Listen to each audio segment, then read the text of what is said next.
ahsin, and be good, or do excellent, kama ahsana Allahu ilayk, as Allah has been good to you. Be good to others as Allah has been good to you. And this is really the crux of this religion, the focus of this deen. It's not be good as others have been good to you, because others may not have been good to you.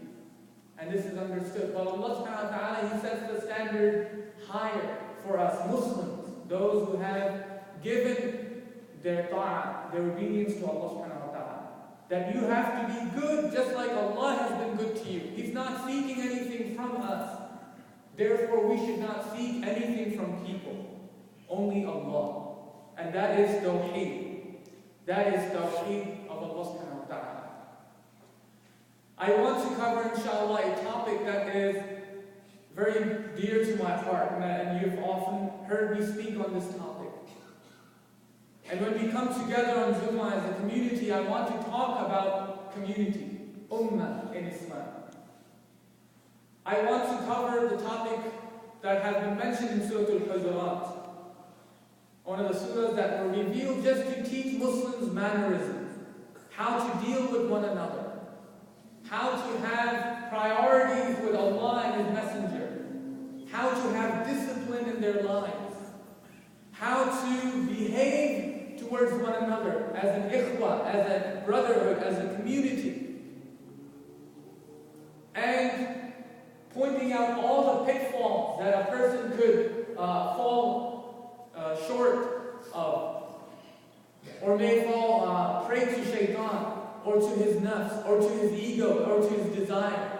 So Allah subhanahu wa ta'ala, He puts it out all in one surah, how a community should be developed, how a community should support one another as members of this community. So there are four broad themes in Surah al-Hujarat that I identify, and I want to discuss it with you, inshallah, today in the Khutba al-Jumu'ah. And these things are recognizing our priorities. This deen is based on priority. When there's time for salah, that is your priority as a Muslim.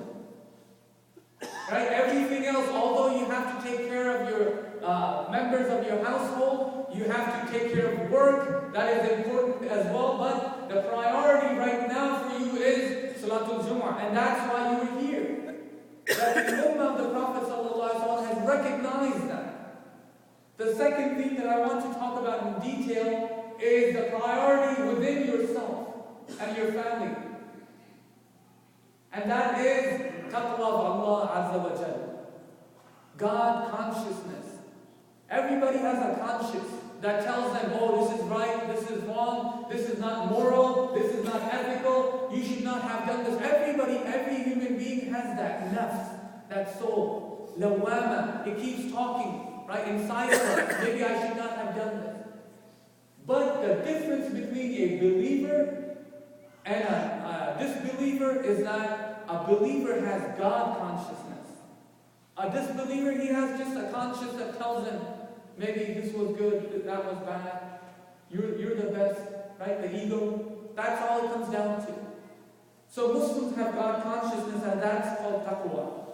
The third priority, or the third thing that I want to talk about based on Surah al-Hujarat, is the step of having discipline in a community. Without discipline, there is no community that could exist. Look at our prayers and look at the fundamentals of this deen. Start with salah. Right? No congregation, no behind the imam, following in the footsteps in the directions of the imam, facing the qibla. There's no discipline. If there's no discipline in salah, then there's no discipline in the community. Discipline is important. This is why Allah subhanahu wa ta'ala, one has to listen and obey. There is a priority that's related to it.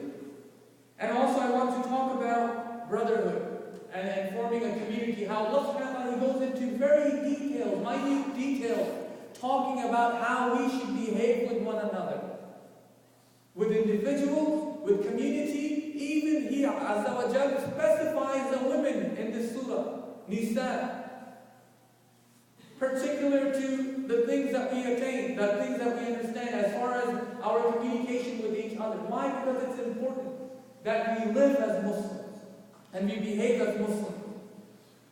So I want to, before even going into the Khutbah al-Jum'ah, Allah subhanahu wa ta'ala again reminding you, وَأَحْسِنْ كَمَا أَحْسَنَ اللَّهُ إِلَيْكَ.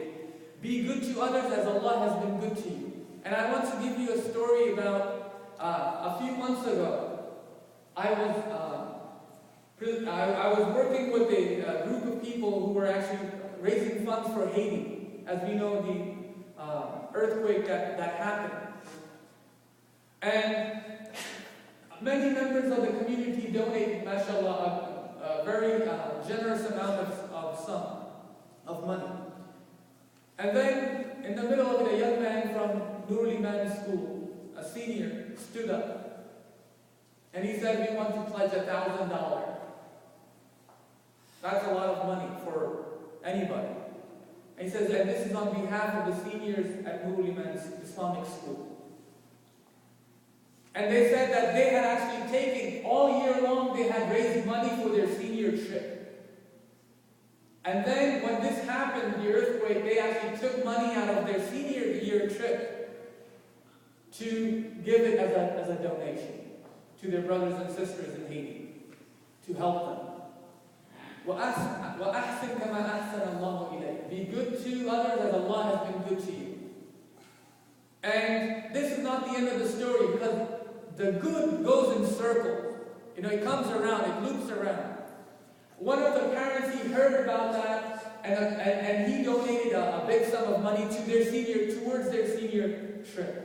And then another parent, she donated a good sum of money towards their senior year trip. So not only they gave money, they recovered more than what they had given. And then the parent who actually donated towards the senior year trip, she came to the principal of the school. And they said that, you know, when these individuals, they inspired us by giving this $1,000 of their good, well-earned money, just selling popcorns, just selling ice cream, some little things of their hard-earned money that they had given. And I was so inspired to give it fi sabilillah. It wasn't a big amount for me, but I was inspired by their effort.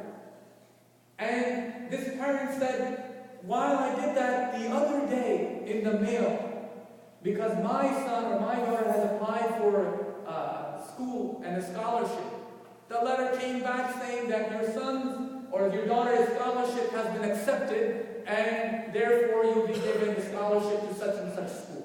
Allahu Akbar. وَأَحْسِنْ كَمَا أَحْسَنَ اللَّهُ إِلَيْكَ. Be good to others as Allah has been good to you. And therefore it goes in circles, it goes around, it loops around us. But we have to take the step of doing that good. Allah Azza wa Jalla is generous, Al-Kareem. He Azza wa Jalla, He mentions in the Quran in Surah al-Hujarat, يَا أَيُّهَا الَّذِينَ آمَنُوا لَا تُقَدِّمُوا بَيْنَ يَدَيِ اللَّهِ وَرَسُولِهِ وَاتَّقُوا اللَّهِ. O you who believe, do not step forward. تُقَدِّمُوا, do not even take a step in front of what Allah and His Messenger has said, or has to say, or the decision Allah and His Messenger has made. And this is very important. He did not say, do not do that, or do not make a decision per se. But He says, don't even take a step. Why? Because, listen to Surah Yasin. Yasin wal Quran al-Hakim. Innaka lamina al-mursaleen. على صراط مستقيم. The khitab is to the Prophet ﷺ. You guide to the straight path.